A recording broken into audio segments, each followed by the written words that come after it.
Ako rin po ay naniniwala na malaking or matatawag na salot ng ating lipunan etong mga nagpapakalat ng fake news na karamihan, or pwede rin natin sabihin lahat, ay mga DDS vloggers and influencers.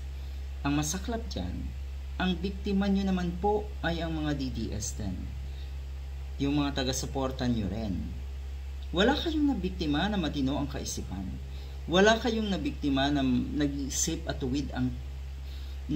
ng tama at tuwid ang kaisipan. Wala naman kayong nabiktima ganyan. Uto-uto sa mga fake news ang mga Duterte fans ayon sa pag-aaral. Masaklap yan. Di ba? Yung tipong una, nanalo dahil sa fake news etong si Digong. Sa buong term ni Digong, puro kasinungalingan. At pinaniwala ang mga kababayan natin. Masaklap din dahil marami sa mga kababayan natin ang hanggang ngayon hindi na maibalik ang tamang kaisipan. Baluktot na eh.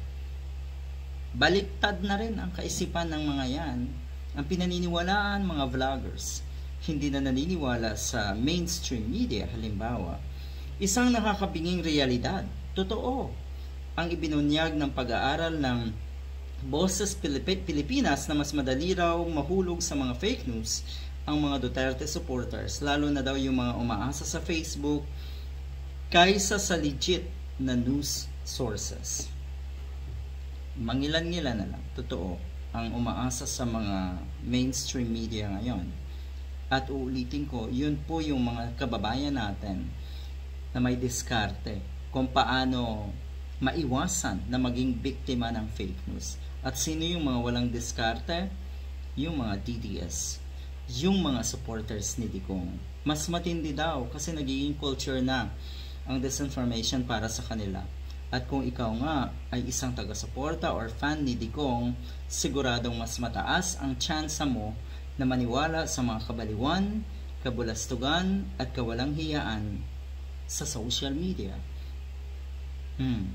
Na ipinapakalat nga ng mga DDS trolls and vloggers.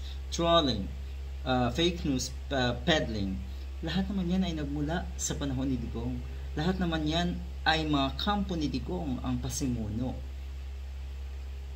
Kaya sila rin ang biktima. Mantakin mo ha, kahit yung mga vlogger na yan, akala nyo, nanalo na kayo dahil dumami yung views nyo sa social media, dumami kayong mga supporters. Hindi ha. Dahil ang totoo niyan, unang-una yung niloko, sarili nyo. Ang masaklap lang kasi, ang dami yung dinamay. Good luck.